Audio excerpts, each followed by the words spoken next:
it's extraordinarily humbling, and I mean, it's kind of beautiful in a way that as creators we get to do something that's true to our hearts, and then other people pick up on that same sort of passion. We're taking all these risks with the game and making a more complicated game, a more nuanced story than we've ever done before, and it's something we really wanted to play, but we had no idea what the public, how they would react to it. And of course it was really, really exciting for us to see that people didn't just buy into it, but they were really excited about the world and the story and the themes and the subtext that we were putting into it. Really, people just got the game 100%. You know, as an artist, as a creator, you want people to love your work. You know, you want it to cause some emotional reactions. So it just kind of leads us and encourages us to keep going in the directions that inspire us.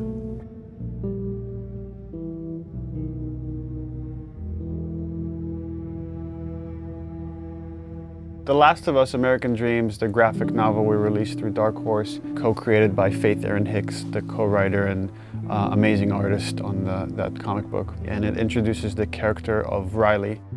And in it we get to see kind of Ellie coming out of her shell, and she starts taking on these attributes from Riley, but it's the first day they meet. And it became really interesting to us to say, okay, months later, after these two have become best friends, and they've had this falling out, where does that relationship go? In discussing ideas, it's like, what if we got to play through that kind of relationship? What if we saw that relationship?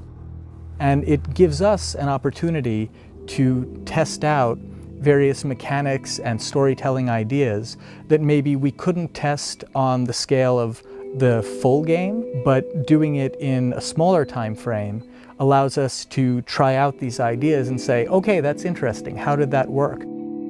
The comic book was kind of a great way to see a little bit of what Ellie and Riley's relationship was. So when we set out to design the world, we already had a point of reference that there had already been some great work done just in terms of some of the visuals and some of the language between Riley and Ellie. I think we had a sound story pretty early on that we felt was compelling enough to okay, that justifies us moving forward with the idea of single-player DLC. Now you have a team of some burnt-out, frazzled people that you're trying to say, like, okay guys, let's go again. Can we do it again? And that's a lot. That's a lot to ask of anybody after 3.5 years of grind. We kind of right away knew we wanted to focus on Ellie. We wanted to tell a little bit more about who she was before all this. We also felt like some people were wondering what happened in that time span between when Joel gets really injured and then you play as Ellie. And I felt like I wanted to meet Riley. Like I want to know her. I read a little bit from like the comics, and you kind of had this image in your head in the character, but you kind of really don't meet them until you start to see them. And once you get the actor in there, once you get these people, they really start to come out. All this time I thought you were dead. Yeah. It was interesting sort of this time around to be with someone new. When Yanni came in during casting, I was like, that's totally who I saw in the comic book. That's totally her, that's totally who I heard. You need to cast her. I was a bit intimidated to kind of come on to something that's so big. It's different, Ashley started with it and you're, coming in, I guess, as a sophomore, you know what I mean? Like, you feel like, oh gosh, am I gonna fit in? And then, will I really be able to live up to the standard that's so high? With The Last of Us, we got to see the events that led to who Joel is during the game. We never get to see that with Ellie. With Ellie, we're picking her up at the outset of the journey. What this DLC really allowed us to do is focus on Ellie's life prior to that journey, and we get to see, she's just a kid ultimately. Despite the journey she's about to go on, you get to see her have fun, and you get to see her playing with her best friend, and you get to see her be romantic with someone. You definitely see a very different side to Ellie. Being with another teenage girl sort of brings out that playfulness and that silliness that you see glimpses of that with Joel, but it's different hanging out with a 40-year-old dude. You know Ellie as this really tough, strong kid that has gone through so many crazy things and has seen so many things, to this other side of her, a little bit more vulnerable, softer side of her through the eyes of Riley. So it's a really interesting relationship there because you get to see somebody who really influenced who Ellie is and taught her how to survive and be strong. And then you see that playful Ellie, and you see the events that are shaping her and changing her, and how she loses the one person in this world that she cares for. And then you understand why she's willing to fight tooth and nail to not lose Joel. She's already lost this person that she loved. She's not about to let it happen again.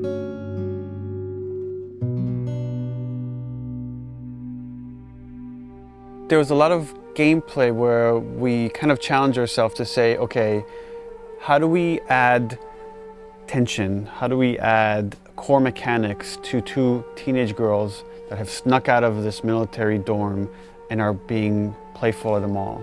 There are large portions where there is no combat, where we're really focusing on the narrative connection between you and an allied character. What's really important to us is how we parallel the player's emotional experience in the characters and vice versa. We want you to always be feeling the way that the characters are feeling. What the fuck are you looking at? We look at contrast a lot whenever we're trying to create pacing of things. And you can't have your lights without your darks, your highs without your lows. So while we're looking at the Ellie storyline, we also want to contrast that with what's happening in the desperation of Joel. So the combat is kind of an extension of the obstacles, the barriers inside of her way that she needs to overcome. Something new we wanted to do with the combat this time was we introduced David's people, sort of the cannibals in the university. By pulling David's crew into the mall, we also thought it would be intriguing to create some new technology where we had the infected fight the humans. We developed a number of setups, combat setups, during the DLC where the player has the opportunity to pit those two sides against each other. And for us, this was really interesting because this allows you to use one faction as a weapon against the other.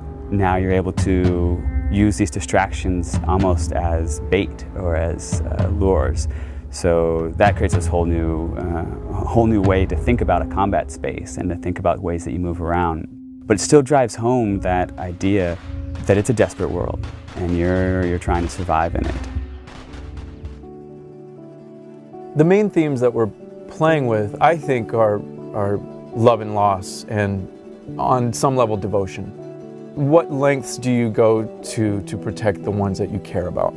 If you never know if you're going to die tomorrow, in the next hour, in the next few minutes, every moment spent with those you love is a moment to cherish.